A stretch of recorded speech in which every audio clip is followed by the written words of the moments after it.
Hello, everyone. Today we will talk about temper tantrums, but from a different perspective. Normally, when we think about temper tantrums, we think about the strong emotional reaction that our kids have. Today we will talk about parents' temper tantrums, which is also a very important topic since we are the ones constantly modeling. We are the example. How our kids are learning from how we face our challenges, how we react when we feel a certain emotion, how we calm down, how we are able to control our reaction. So it's really important to reflect about what we can do when we are facing those strong emotions. To start with, I think that we need to reflect about what happened when we are feeling that we are completely losing our cool.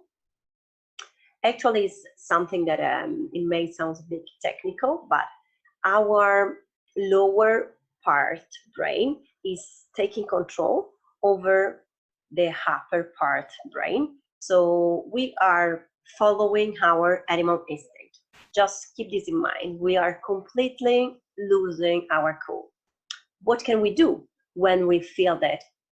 We recognize that we are in that moment when we are going to lose our cool. First, the first thing and the most important is doing no harm.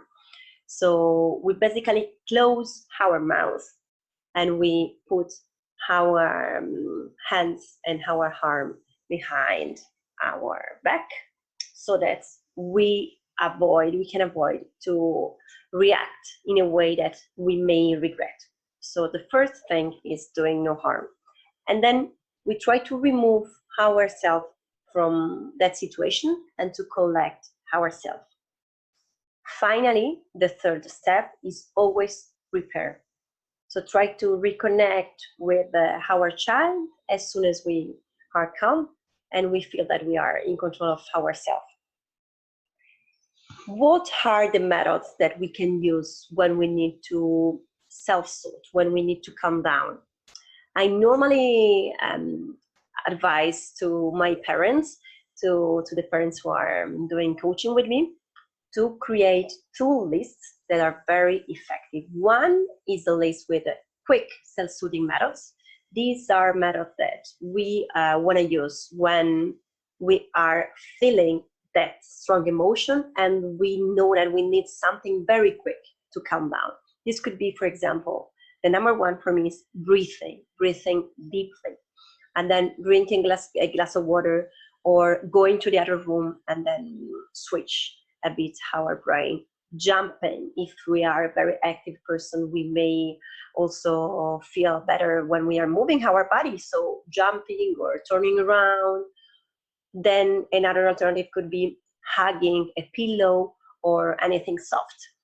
Then eating something that can make us feel better, such as a piece of chocolate. Or finally, focusing on anything, an object that we have in front. In this way, we are switching the attention of our brain, and we somehow can trick and switch the focus from the strong emotion to something that can help us calming down. So these are the quick self-soothing methods that I use myself. I suggest you to create your own list. And then we have another important list about things that we need to do frequently. We need to do to feel better, to feel more balanced, to feel that we are a person with real needs, a part of a partner, a parent, a friend. So we are ourselves, right? So what can help us feeling more balanced if we do it once in a while? I'm going to share my own list, and I suggest you again to write down your own. So first could be calling a friend or having dinner out or reading a book, doing sport, listening to music, doing meditation, watching a movie, learning something new. When we are basically trying to filling up our needs to find time to feel better with ourselves, to create a certain kind of personal balance, then we can also manage better the high stress situation when we are facing, for example, strong emotions. So it's something that I really suggest you to do. And now, practically, what can we do when we recognize that we are already losing completely our cool and we want to have like a concrete strategy? How to deal with the parents' emotions? I'm going to share here 7 steps of the method that I developed. So first, recognize and name the emotion. Always important to recognize what you are facing and try to name it. Then number 2, focus on the signs of your body. So what are the signs that your body is giving you?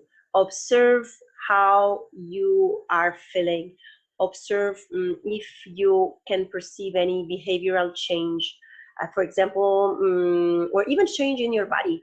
For example, some people, they do feel like suddenly they feel hot, or they have headache, or they have rapid heartbeat when they start feeling a certain emotion. So try to recognize and to associate those signs of your body with the emotion that you are feeling.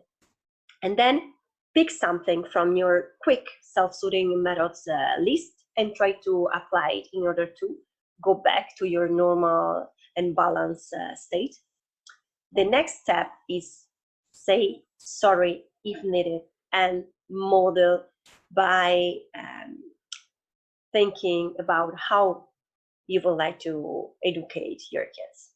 Then remember always that mistakes are a great opportunity to learn and improve. So try to avoid blaming yourself, feeling bad about what happened, about what you did, and try to think about what can you do differently next time. Then when you have a while, create a connection, a list with the links between the feelings that your body is expressing when you feel strong emotions and the name of that emotion. In this way, you may also be able to control and to prevent the strong reaction and the temper tantrum before. And finally, depending on your personality, try to reflect a bit about which kind of person you are, about your temperament, and think about methods that can really help you to feel better, depending on, for example, if you are a very active person, so you may prefer to move your body, or if you are normally a very calm person, so you may prefer to do something related with breathing. Try to think about your own needs and your own personality, and work on something that can work best for you. Hope these tips can help you dealing with your strong emotions and to model the behavior you would like your kids to learn from you. So hope this can also help you building the relationship you would like to have with your kids.